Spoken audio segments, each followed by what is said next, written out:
오늘 시간에는 영적 고집 버리기라는 제목으로 하나님 말씀 증거하도록 하겠습니다.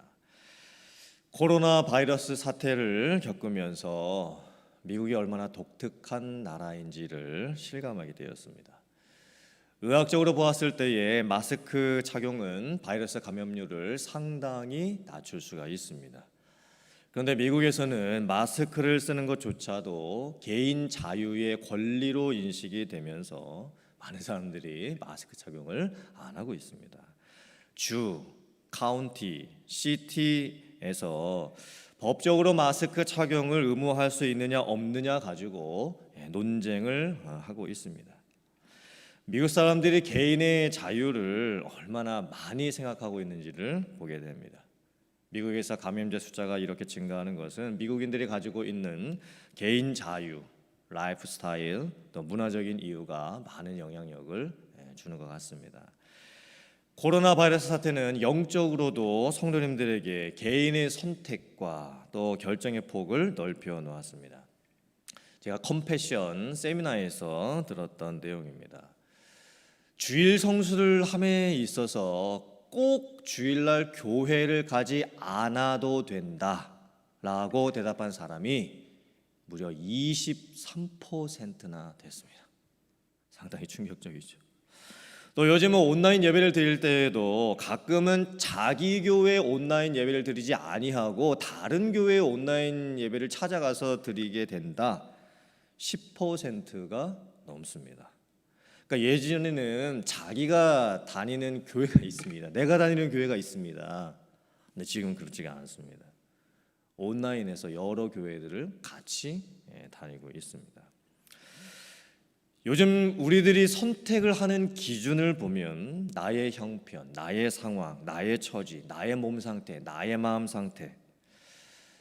그러니까 내가 좀 피곤하고 힘들고 지치고 또 내가 아직 마음이 준비가 되지 않았으면 왜 교회에서 그리고 또 목사님들께서 자꾸 이렇게 푸시를 하시는가? 내가 강요받는 것이 싫다. 내가 알아서 결정하고 때가 되면 내가 하겠다. 이렇게 성도님들의 인식이 많이 바뀌어져 가고 있습니다. 그러니까 지금 목사님들과 영적인 리더들의 입장에서는 어느 선까지 동기부여를 해주고 권면을 해줘야 되는 것인지 또 어느 선에서 개인의 선택과 결정을 존중해 줘야 되는지 이게 참 어려운 시대가 되어가고 있습니다. 오늘 성경 말씀을 보면 순종과 자유와 고집 이 관계를 저희가 잘 살펴볼 수 있어야 됩니다. 우리에게 자유가 있지요. 그런데 그 자유는 순종하는 쪽으로 가야 됩니다. 근데 우리의 자유가 어느 쪽으로 갈 때가 솔직히는 더 많습니까? 고집의 방향으로 갈 때가 더 많은 것을 보게 됩니다. 하나님께서는 자유의지와 선택과 결정을 무시하시지 않습니다. 자유는 내가 모든 것을 결정하고 선택할 수 있는 그런 하나님의 허락이 있습니다. 하지만 자유는 능력이 아닙니다. 우리는 자꾸 자유를 능력이라고 생각해서 문제를 일으키게 됩니다. 성경 말씀을 가만히 보면 우선순위가 있습니다. 하나님의 말씀이 먼저 있습니다. 그리고 그 말씀을 우리에게 순종을 요구하십니다. 그리고 우리의 자유는 그 말씀에 대한 순종에 대한 자유 쪽으로 가야 되는 것이지 우리의 자유가 내가 하고 싶은 것을 내가 마음대로 하겠다라고 하는 그 능력 쪽으로 가면은 안 된다는 거예요. 하나님께서 하나님의 백성들에게 항상 먼저 뭘 말씀하시냐면 말씀을 말씀하십니다. 명령을 주시고 규례를 주십니다. 하나님의 뜻은 이것이다. 하나님의 말씀대로 이렇게 살아야 된다라고 가르쳐 주십니다. 그리고 그 말씀대로 살고 또 선택하면 하나님께서 축복을 허락해 주시고 만약에 그 말씀대로 살지 아니하면 하나님께서 징계를 주시고 때로는 심판을 하실 것이다 라고 말씀을 하십니다. 그러니까 만약에 내가 이 순서를 무시하고 말씀, 순종, 자유 이 순서를 무시하고 내 자유만을 주장을 하면서 나에게 거부할 자유가 있고 듣지 않을 자유가 있다라는 것을 제일 처음 순서로 두면 문제가 발생을 하는 겁니다. 근데 구원을 받는 데 있어서도 우리의 자유가 순종 쪽으로 가지 못하고 고집 쪽으로 가는 경우가 많이 있습니다. 오늘 말씀을 보면 하나님께서 우리의 구원을 위해서 하나님께서 모든 것을 다 이미 이루어 놓으셨습니다. 예수님을 세상에 보내주셨고 또 우리의 죄를 위해서 십자가에서 죽게 해주셨고 그 사실을 믿는 자는 구원을 받습니다. 은혜로 말미암아 믿음으로 인하여 구원을 받습니다. 믿는 자는 영생을 얻고 믿지 않는 자는 심판을 받습니다. 근데 사람들이 믿지를 않습니다. 믿으려고 하지는 않습니다.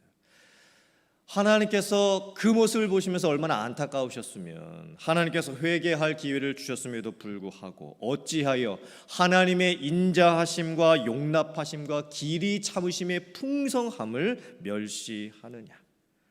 다만 너의 고집과 회개하지 아니하는 마음을 따라 하나님의 심판날에 인할 진노를 너의 머리 위에 쌓는도다. 하나님이 탄식하시면서 말씀을 하시는 거예요. 하나님을 믿는가 믿지 않는가만큼 중요한 문제는 없습니다. 이것은 인간에게 있어서 가장 중요한 선택이고 결정입니다.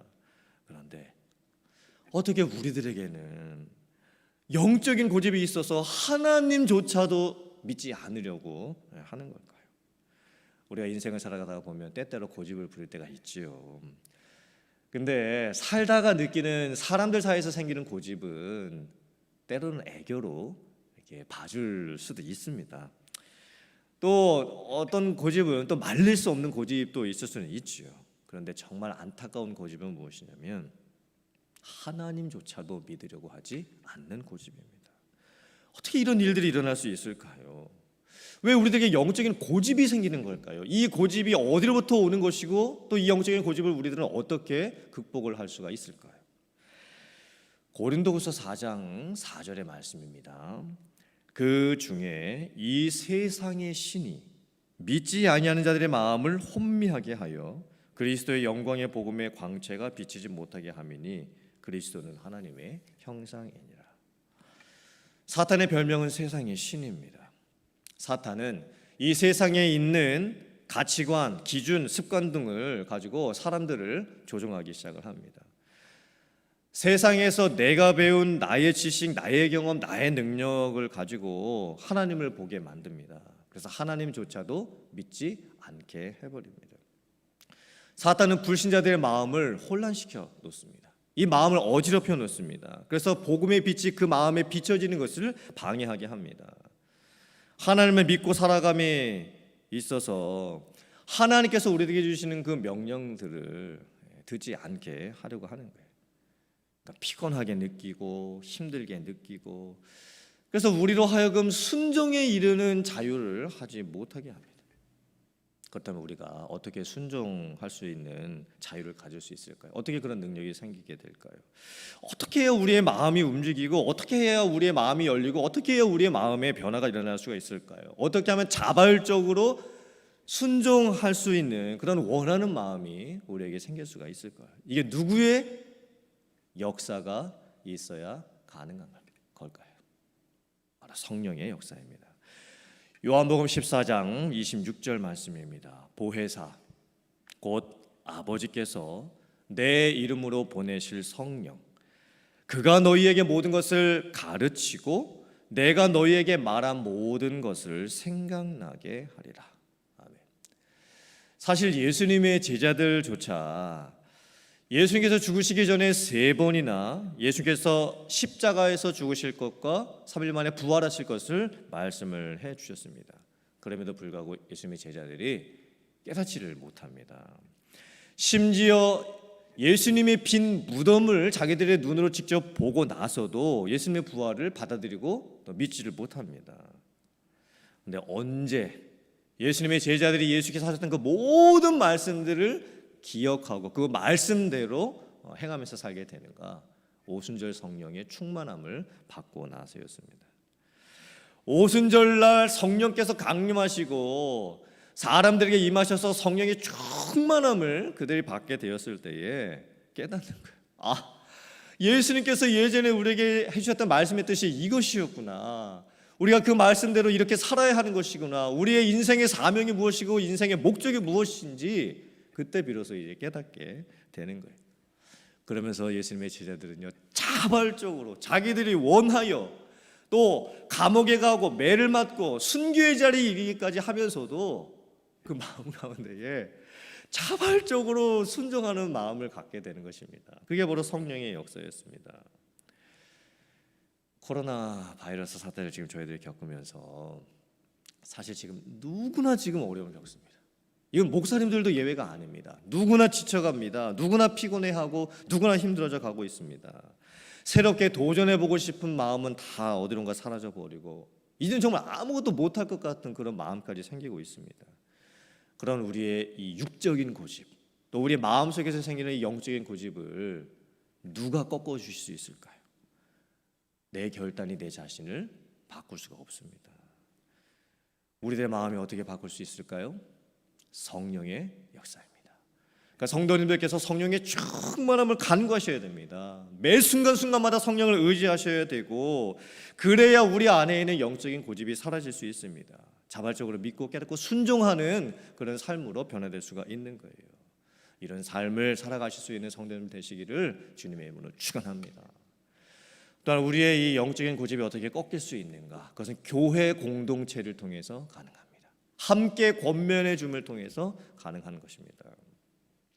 유다서 1장 23절의 말씀입니다.